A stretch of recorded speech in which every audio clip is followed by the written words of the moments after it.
نحمده ونصلي ونسلم على رسوله الكريم اما بعد فاعوذ بالله من الشيطان الرجيم بسم الله الرحمن الرحيم ان هذا القرآن يهدي للتي هي اقوم صدق اللہ العظیم۔ قابل صد تکریم محترم و مکرم حضرت علامہ افتخار اللہ مصباحی صاحب قبلہ مدظ اللہ العالی، صدر الجامعۃ الغوثیہ، صدر المدرسین الجامعۃ الغوثیہ نجم العلوم، قابل صد تکریم محترم و مکرم حضرت علامہ مفتی زبیر احمد مصباحی صاحب قبلہ مدظ اللہ العالی و دیگر علماء ذوی الاحترام، حاضرین و ناظرین، السلام علیکم ورحمۃ اللہ وبرکاتہ۔ میرے پیارے آقا صلی اللہ تعالی علیہ وسلم کے پیارے دیوانوں، جس آیہ کریمہ کی تلاوت کا میں نے شرف حاصل کیا، اس سے متعلق کچھ معروضات پیش کرنے سے پیشتر آقا کریم رؤوف الرحیم علیہ التحیۃ والتسلیم کی بارگاہ بے کس پناہ میں جس طریقے سے میں پڑھا ہوں، عقیدت و محبت میں ڈوب کر اسی طریقے سے درود و سلام کا نذرانہ پیش کریں۔ الصلاۃ والسلام علیک یا رسول اللہ، الصلاۃ والسلام علیک یا حبیب اللہ، الصلاۃ والسلام علیک یا نبی اللہ، الصلاۃ والسلام علیک یا نور اللہ، وعلی آلک و اصحابک یا حبیب اللہ، صلی اللہ تعالی علیہ وسلم۔ مجھ سے پیشتر ایک ایمان افروز خطاب حضرت علامہ مفتی زبیر احمد مصباحی صاحب برکاتی مدظ اللہ العالی سے آپ سماعت فرما رہے تھے۔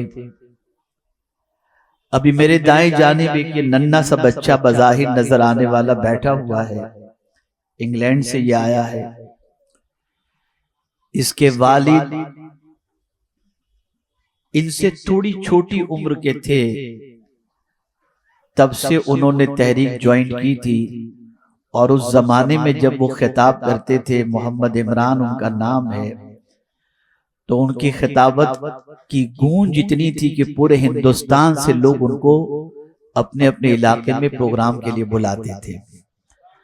اتفاق سے یہ ممبئی بچہ آیا ہوا ہے، تو آج میں نے سوچا کہ اپنے ساتھ لے کر کے آؤں، شاید کہ اس کے دل میں بھی کچھ دین کا جذبہ پیدا ہو اور یہ بچہ بھی آگے چل کر دین کا داعی بنے اور مصطفیٰ جان رحمت صلی اللہ علیہ وسلم کا پیغام لوگوں تک پہنچانے کی جد و جہد کرے۔ ہم اور آپ اس وقت دارالعلوم مخدومیہ کے دستار حفظ کے اندر حاضر ہیں، جشن دستار حفظ میں، تو ظاہر سی بات ہے جب طلبہ کو دستار حفظ سے نوازا جانے والا ہو تو کچھ قرآن مقدس ہی پر گفتگو ہو جائے، تاکہ ہم قرآن کے ایک پہلو کو کسی حد تک سمجھنے کی کوشش کریں، جو پہلو ہماری نظروں سے اوجھل بھی ہے، بلکہ اگر یہ کہوں تو غلط نہ ہوگا کہ اس پہلو کو ہم نے متروک، اور بالکل اگر یہ کہا جائے تو غلط نہ ہوگا ہم نے اس پہلو کو چھوڑنے والا پہلو سمجھ کر چھوڑ کے رکھا ہے، جبکہ وہی قرآن مقدس کا سب سے اہم پہلو ہے، اور نزول قرآن کا مقصد بھی کئی مقاصد میں ایک سب سے بڑا مقصد نزول قرآن کا بھی یہی ہے۔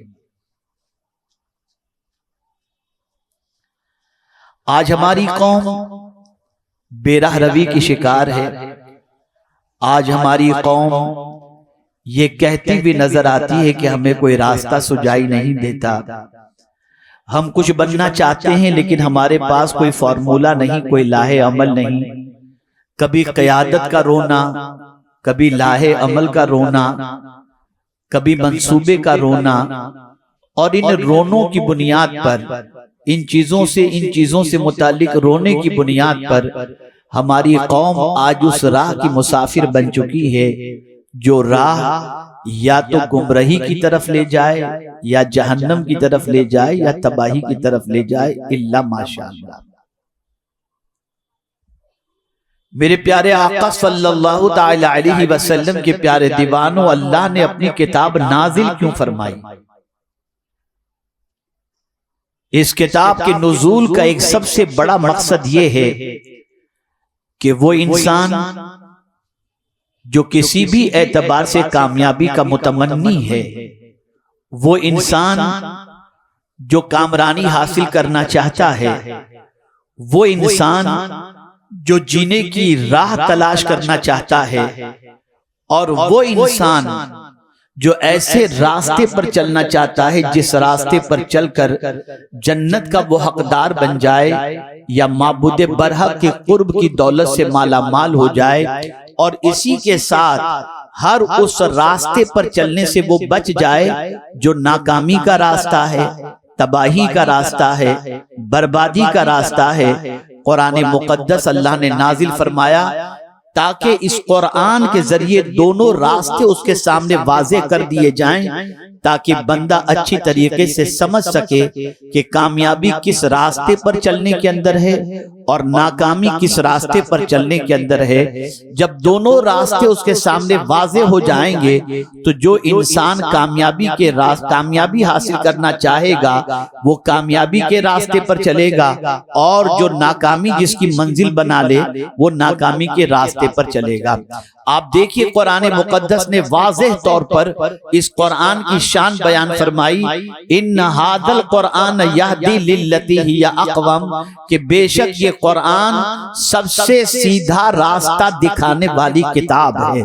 اگر کوئی کتاب سب سے سیدھا راستہ دکھا سکتی ہے تو یہ قرآن مقدس ہے۔ میرے پیارے آقا صلی اللہ تعالی علیہ وسلم کے پیارے دیوانوں، جو راستہ دیکھنا چاہتا ہے اسے قرآن راستہ دکھاتا ہے، اور قرآن کن لوگوں کو راستہ دکھاتا ہے اسے بھی قرآن نے واضح طور پر فرما دیا، ھدی للمتقین، جس کے دل میں اللہ کا ڈر ہو یہ کتاب اسے راہ دکھاتی ہے، جس بندے کے دل میں نیکی کا جذبہ ہو یہ کتاب اسے راہ دکھاتی ہے، جو انسان خوش بخت ہو یہ کتاب اسے راہ دکھاتی ہے، اور جو اس کتاب کی پیروی کرتا ہے وہ نہ کبھی گمراہ ہوگا اور نہ کبھی آخرت کے اندر بدبخت ہوگا۔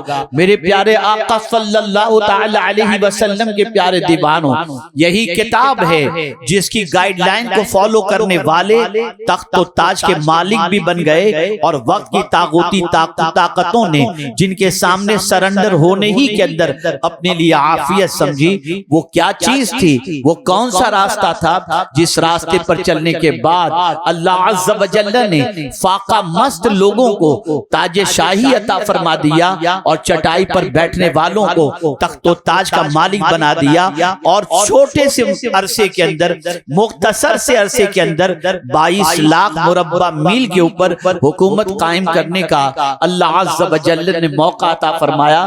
تو میرے پیارے آقا صلی اللہ علیہ وسلم کے پیارے دیوانوں، کہیں اور سے انہوں نے راستہ نہیں تلاش کیا تھا، انہوں نے راستہ تلاش کیا تھا قرآن سے، انہوں نے گائیڈ لائن فالو کی تھی قرآن کی۔ قرآن جس سمت لے گیا وہ اسی سمت گئے، قرآن نے جہاں سے روک دیا وہاں سے وہ رک گئے۔ جب کیفیت یہ ہو گئی تو میرے پیارے آقا صلی اللہ علیہ وسلم کے پیارے دیوانوں، کامیابی سے دنیا کی کوئی طاقت ان کو روک نہیں سکی۔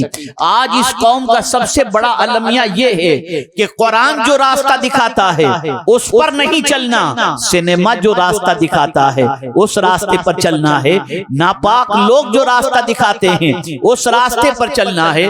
حیرت کی بات ہے، قرآن پر ایمان اور قرآن کے راستے پر نہیں چلنا، قرآن پر ایمان قرآن کے حقوق کو ادا نہیں کرنا، قرآن پر ایمان قرآن کی تلاوت نہیں کرنا، قرآن پر ایمان قرآن کو سمجھنے کی کوشش نہیں کرنا، قرآن پر ایمان قرآن کا ترجمہ نہیں پڑھنا، قرآن پر ایمان اور قرآن پر عمل نہ کرنا۔ تو ایمان کس چیز کا نام ہے؟ صرف مان لینے سے کام تو نہیں ہوتا۔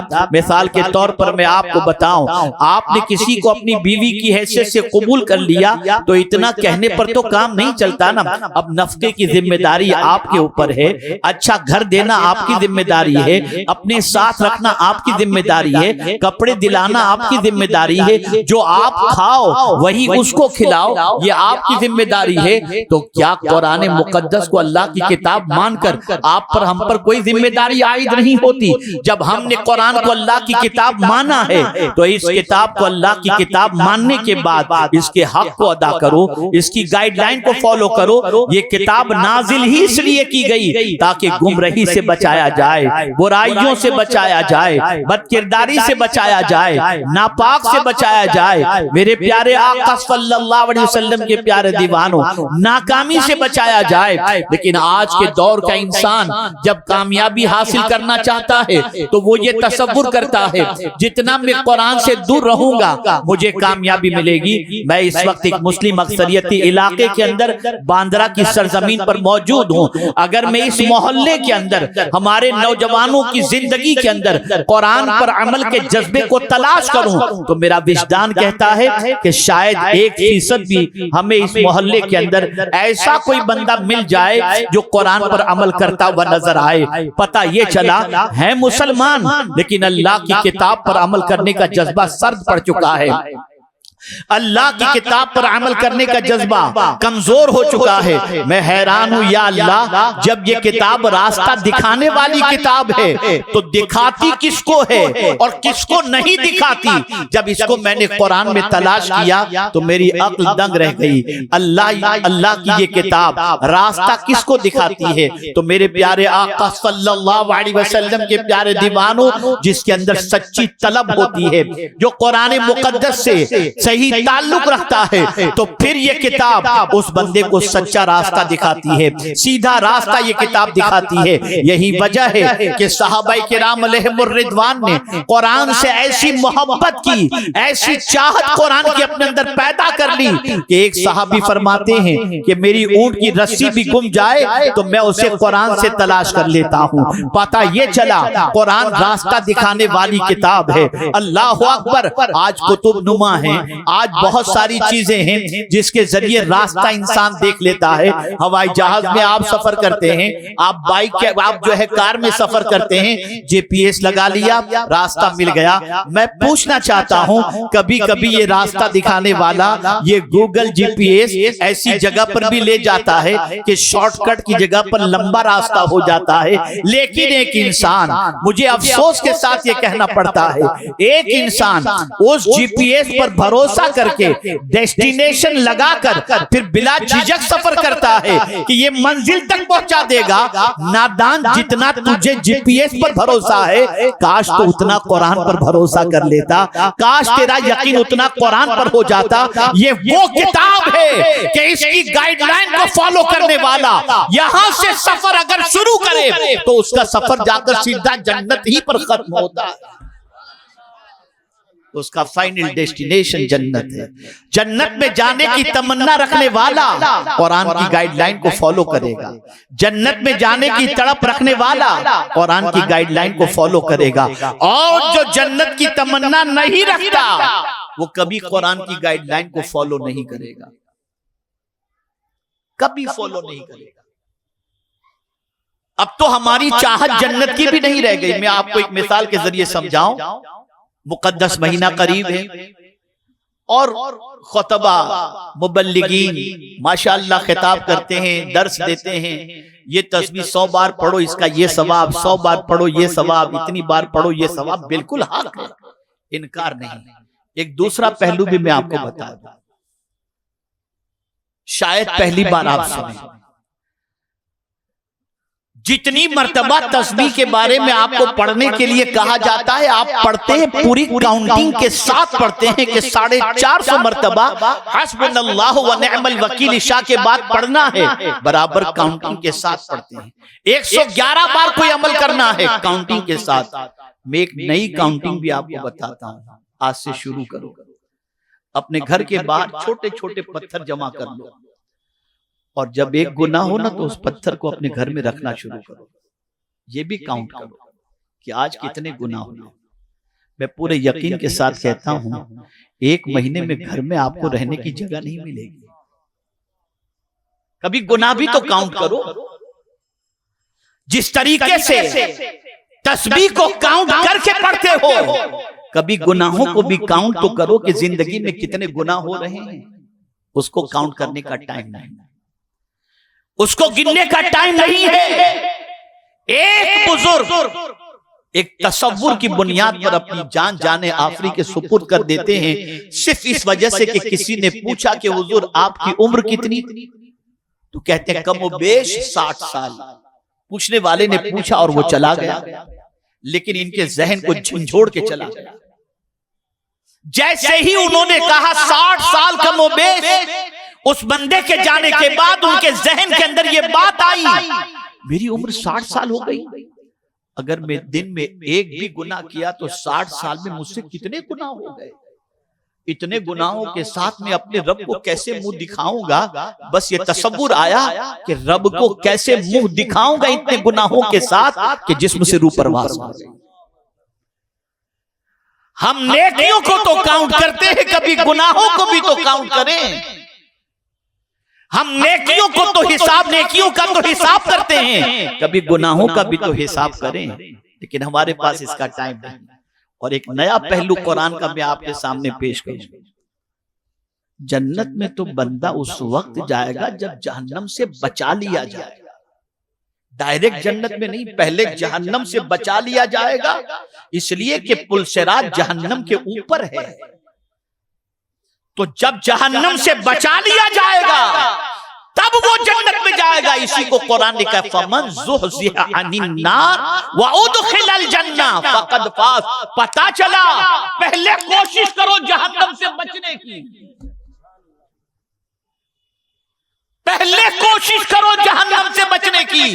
اور یہی دعا تو ماہ رمضان میں 4 رکعت کے بعد اللہ کی بارگاہ میں کرتے ہیں نا، تسبیح کے بعد، سبحان الملک القدوس سبحان ذی الملک والملکوت سبحان ذی العزت والعظمت والہیبت والقدرت والکبریاء والجبروت سبحان الملک الحی الذی لا یموت سبوح قدوس ربنا ورب الملائکۃ والروح۔ اس کے بعد کیا پڑھتے ہو؟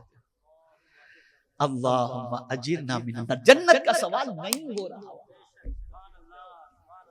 وہاں جنت کا سوال بندہ نہیں کر رہا 4 رکعت کے بعد، سوال کر رہا ہے تو یہ کر رہا ہے اے اللہ مجھے جہنم سے بچا لے۔ اس لیے کہ جہنم سے بچا لیا گیا تو جنت میں جائے گا۔ کام سارے جہنم کے کریں اور جنت کی امید کیسے عبور کریں گے جہنم کے راستے؟ تو جب قرآن کے راستے پر انسان چلتا ہے تو یہ کتاب اسے جہنم سے بچا لے جاتی ہے، اس راستے پر چلنے سے وہ بندہ رک جاتا ہے۔ اب میں یہاں پر چونکہ وقت بہت مختصر ہے اور ہمیں جلدی سے ختم بھی کرنا ہے یہاں پرمیشن کی وجہ سے، اور ایک مضبوط خطاب آپ نے سن بھی لیا، لیکن میں صرف تھوڑا سا سمجھا دوں ایک قرآن کا ڈائریکشن۔ کون سا بندہ ہے جو قرآن کے راستے پر نہیں چل پاتا؟ ہدایت کی 2 قسمیں ہیں، ایک تو اللہ کسی کو توفیق دے تو اسے سیدھا راستہ مل جاتا ہے، اور دوسرا یہ ہے کہ کوئی راستہ دکھائے اور کوئی چلنے والا راستے پر چلنے کا سلسلہ شروع کرے تو اسے ہدایت مل جاتی، جیسا کہ اللہ نے خود فرمایا وَالَّذِينَ جَاهَدُوا فِينَا لَنَهْدِيَنَّهُمْ سُبُلَنَا، اور جو اللہ کی راہ میں کوشش کرتا ہے اللہ اسے راستے بتاتا ہے۔ لَنَهْدِيَنَّهُمْ سُبُلَنَا، ایک نہیں کئی راستے اللہ اسے دکھا دیتا، لیکن شرط یہ ہے کہ وہ قدم اٹھائے، کوشش کرے۔ بغیر کوشش کرنے والے کو راستہ نہیں ملتا، لیکن راستہ کس کو نہیں ملتا؟ چل نہیں پاتا، اس کو قرآن نے فرمایا ہے ان اللہ لا یہدی القوم الظالمین، اسے راستہ نہیں ملتا جو ظلم کرنے والا ہے. ظلم کرنے والے کو راستہ نہیں ملتا.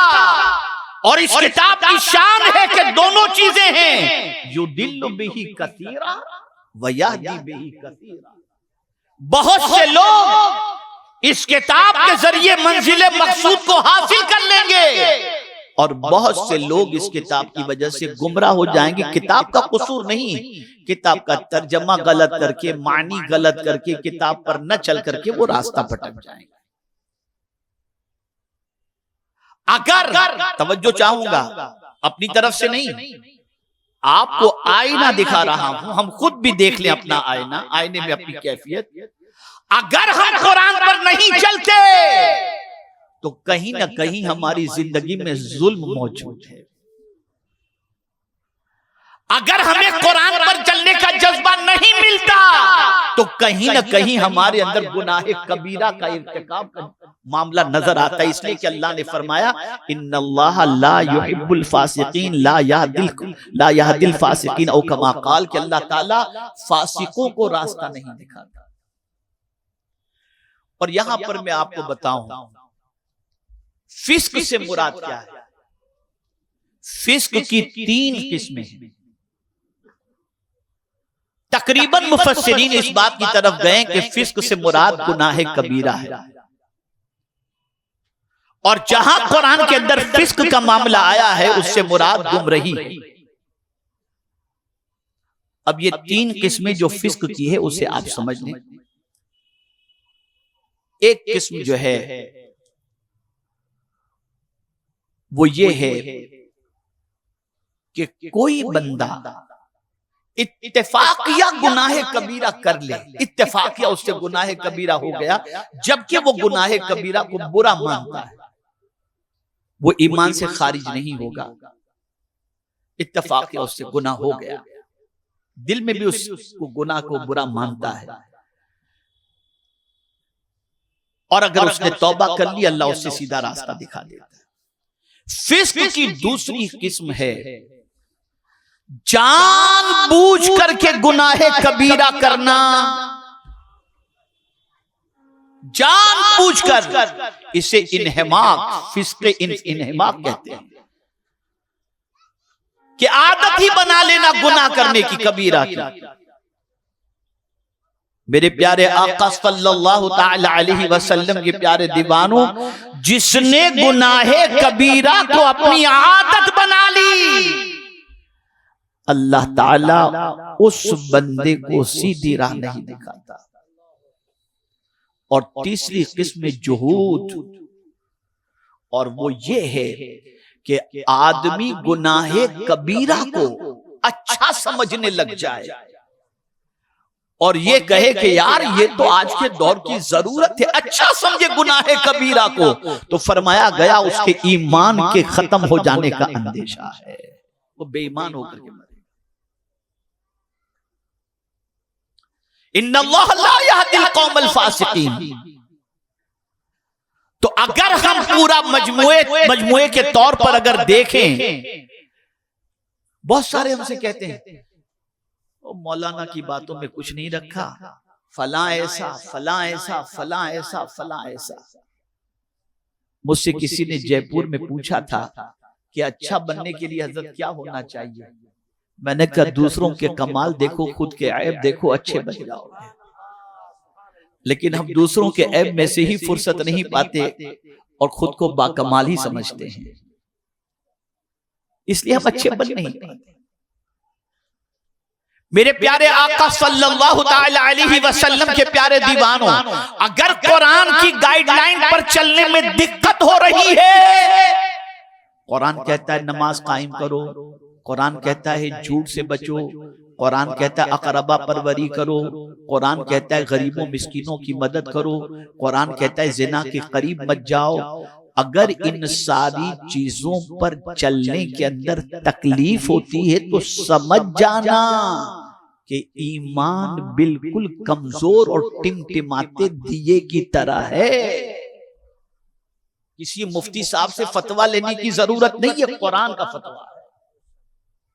اور اگر برائی کا خیال آتے ہی قدم رک جائیں، میرا مولا دیکھ رہا ہے، برائی کی آواز پر قدم رک جائیں کہ نہیں مجھے کل خدا کو منہ دکھانا ہے، تو اللہ کا شکر ادا کرو کہ اللہ نے ایمان کی شمع کو تمہارے سینے میں روشن کر رکھا ہے، اور وہ چاہتا ہے کہ بھٹکنے سے بچ جاؤ.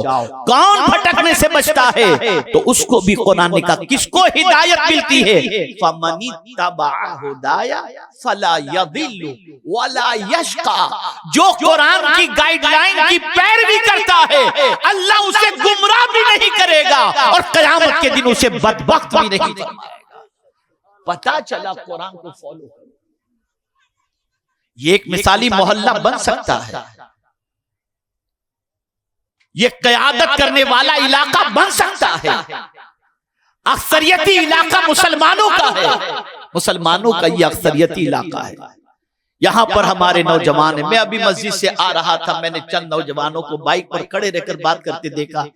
اپنا فرض منصبی سمجھ کر میں نے کہا کہ آپ یہاں کھڑے رہ کر ٹائم ویسٹ کرتے ہیں، آ جائیے محفل میں، شاید کوئی بات آپ کی سمجھ میں آ جائے. میں پوچھنا چاہتا ہوں، جس قوم کا مزاج ہی بن جائے کہ جس رب کے بندے ہیں اس رب کا ذکر بھی اچھا نہیں لگتا، اس قوم کی تباہی کو، اس قوم کو تباہی سے کون روک سکتا ہے؟ اب تو ہماری قوم کو گانے اچھے لگنے لگ گئے، ہماری قوم کو پکچر اچھا لگنے لگ گیا، ہماری قوم کو عیاشیاں اچھی لگنے لگ گئی، ہماری قوم کو اللہ کا ذکر بوجھ بننے لگ گیا. جب قوم کا مزاج اس طریقے کا بن جائے تو پھر اللہ ایسی قوم کو نہ عروج دیتا ہے، نہ ترقی دیتا ہے، نہ سکون دیتا ہے. اس لیے آج مجھے آپ کو یہ بتانا ہے کہ یہ کتاب سیدھا راستہ دکھاتی ہے، سب سے سیدھا راستہ. اور اسی لیے اللہ نے فرمایا کہ سنو، اگر مجھے تلاش کرنا ہو تو ادھر ادھر نہیں ملوں گا، میں تمہیں ملوں گا تو سیدھے راستے پر ملوں گا. تو جسے مجھے پانا ہو وہ ٹیڑھے راستے پر نہ چلے، سیدھے راستے پر چلے. اور اسی لیے ہر رکعت کے اندر دعا کرتے ہیں ہم، اہدنا الصراط المستقیم، ہم کو سیدھے راستے پر چلا. ان کے راستے پر جن پر انعام نازل ہوا، وہ کون انعام یافتہ بندے؟ جن کو خدا مل گیا، جن کو مصطفیٰ جان رحمت مل گئے، یہ وہ ہیں. اور حضور صلی اللہ علیہ وسلم نے فرمایا، اے سیدھے راستے کے متلاشیوں سنو، وَأَنَّ هَذَا صِرَاطِي مُسْتَقِيمًا فَاتَّبِعُوهُ، کہ بے شک میرا یہ راستہ سیدھا راستہ ہے، اس کی پیروی کرو. اور پھر کہنے والے نے کہہ دیا طریق مصطفیٰ کو چھوڑنا ہے وجہ بربادی، اسی سے قوم ہوئی ہے بے اقتدار اپنی، ہمیں کرنی ہے شہنشاہ بطحا کی رضا جوئی. وہ اپنے ہو گئے، اللہ اللہ، وہ اپنے ہو گئے تو رحمت پروردگار اپنی. تو اگر ہم چاہتے ہیں کہ بربادی سے بچیں تو ہیرو کے طریقے چھوڑ دو. آج سے گھروں میں اس طریقے سے کھانا چھوڑ دو، اس طریقے کی جینس پینٹ پہننا چھوڑ دو، اس طریقے سے چلنا پھرنا چھوڑ دو. مصطفیٰ پیارے کے طریقے پر آ جاؤ. آقا کریم صلی اللہ علیہ وسلم کے اسوہ حسنہ پر عمل کرنا شروع کر دو. اور حضور بھی کہاں ملیں گے؟ سیدھے راستے پر. یاسین والقرآن الحکیم انک لمن المرسلین علی صراط مستقیم. سیدھے راستے پر چلو گے تو حضور بھی مل جائیں گے اور خدا بھی مل جائے گا اور جنت بھی مل جائے گی. اور یہ قرآن سیدھا راستہ دکھانے والی کتاب. مت برا بھلا کہو علماء کو، یہ بیچارے سیدھا راستہ دکھاتے ہیں. انہیں بے وقوف نہ سمجھو دین پر چلنے کی بنیاد پر، یہ سیدھا راستہ دکھاتے ہیں. تو میرے پیارے آقا صلی اللہ تعالی علیہ وسلم کے پیارے دیوانوں، یہ کتاب سیدھا راستہ دکھانے کے لیے آئی، یہ کتاب ہدایت کی کتاب ہے، اس کتاب کی پیروی کرو، اور اگر کتاب کی پیروی کرنے میں دقت آ رہی ہے تو اس کو سمجھ لینا چاہیے کہ ہمارے اندر بہت ساری خامیاں ہیں، ان خامیوں کو دور کرنے کے لیے اللہ کی بارگاہ میں سچے دل سے توبہ کرو، اور یہ دعا جب کرو کہ اے اللہ ہم کو سیدھے راستے پر چلا، تو یہ راستے پر چلنے کی دعا سے پہلے ہم اللہ کی بارگاہ میں کیا دعا کرتے ہیں؟ ایاک نعبد و ایاک نستعین، ہم تیری ہی عبادت کرتے ہیں، تجھ ہی سے مدد مانگتے ہیں، اور پھر مدد کیا مانگتے ہیں؟ ہم کو سیدھے راستے پر چلا۔ ذہن بناؤ کہ مولا سے مدد مانگو گے وہ سیدھے راستے پر چلائے گا، اور جب سیدھے راستے پر چلنے کے لیے ایک قدم اٹھاؤ گے نا تو پھر کیا ہوگا؟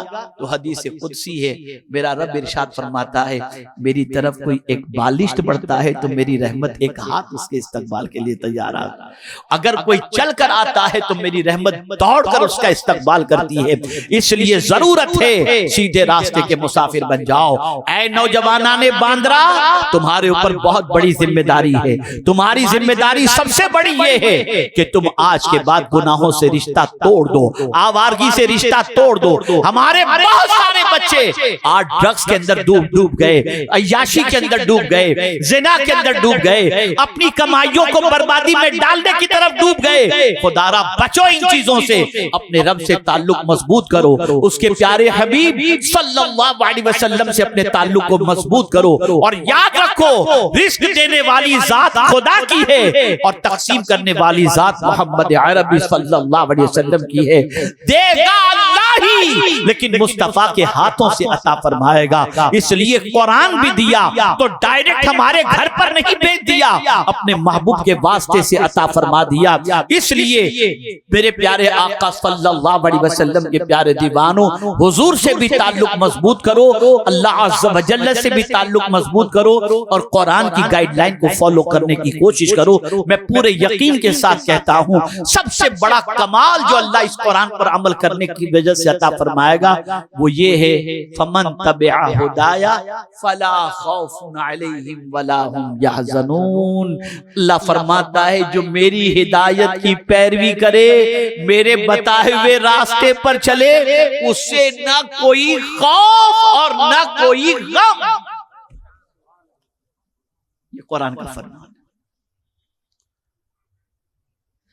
اگر ہمارے اتنے بڑے علاقے کے نوجوان ہی سیدھے راستے پر چلنے لگ جائیں، برائیاں چھوڑ دیں، ہیرو گیری چھوڑ دیں، دادا گیری چھوڑ دیں، برائیاں چھوڑ دیں، ناچ گانے باجے تماشے چھوڑ دیں، اور کبھی کیا ہوتا ہے اس راستے پر چلتے ہیں تو سب سے پہلے شیطان بھی کہیں اور نہیں بیٹھا۔ یہی بڑے عجیب بات، شیطان بھی شراب کے اڈے پہ نہیں بیٹھا، شیطان بھی سیدھے راستے پر بیٹھا ہے۔ لَأَقْعُدَنَّ لَهُمْ صِرَاطَكَ الْمُسْتَقِيمَ، وہ بھی سیدھے راستے پر بیٹھا ہے کہ جہاں کوئی چلنا چاہے گا گرا دے گا۔ اور ہماری قوم اتنی اللہ ماشاءاللہ اتنی نااہل ہے کہ اگر کوئی غلط کام کرنے والا توبہ کر کے سیدھے راستے پر آ جائے نا، تو کب سے سدھر گیا۔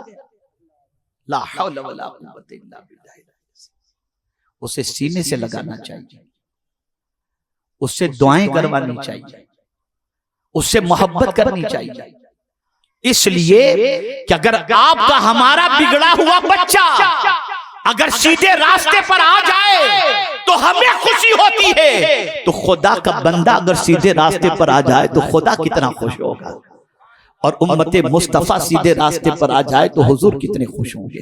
خبردار سیدھے راستے پر آنے والوں کی کرٹیسائز نہ کرو، ان کا مورل جو ہے ڈاؤن نہ کرو، ان کو آپ جو ہے انکریج کرو، ان کی حوصلہ افزائی کرو، اور آپ ماحول بناؤ کہ آپ کے ماحول کے اندر کوئی برائی کے دلدل میں ڈوبنے نہ پائے۔ الحمدللہ اس علاقے میں سنی دعوت اسلامی کا اجتماع بھی ہوتا ہے، مبلغین کی تعداد بھی موجود ہے، علماء کی تعداد بھی موجود ہے، اور اسی کے ساتھ ساتھ میرے پیارے آقا صلی اللہ علیہ وسلم کے پیارے دیوانوں، ایک عظیم ادارہ آپ کے اس علاقے میں دارالعلوم مخدومیہ کے نام سے موجود ہے۔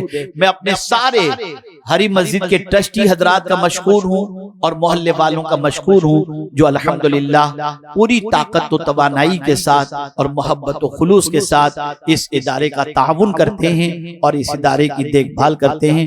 میں دل کی عطا گہرائیوں سے آج سند حفظ حاصل کرنے والے طلبہ، ان کے والدین، ان کے اساتذہ اور ساتھ ہی ساتھ جملہ معاونین اور ٹرسٹی حضرات کو ہدیہ تبریک پیش کرتا ہوں۔ اللہ تعالیٰ سب کی خدمات جلیلہ کو اپنی بارگاہ میں قبول فرمائے اور پروردگار ہم سب کو قرآن کے ڈائریکشن کو فالو کرنے کی توفیق نصیب فرمائے۔ ہر کسی کا ترجمہ نہ پڑھنا ہے تو کنز الایمان ہی پڑھنا، تاکہ راستہ ملے تو سیدھا مدینے تک اور مدینے سے سیدھا جنت تک کا راستہ مل جائے۔ وما علینا الا البلاغ المبین۔ السلام علیکم ورحمۃ اللہ۔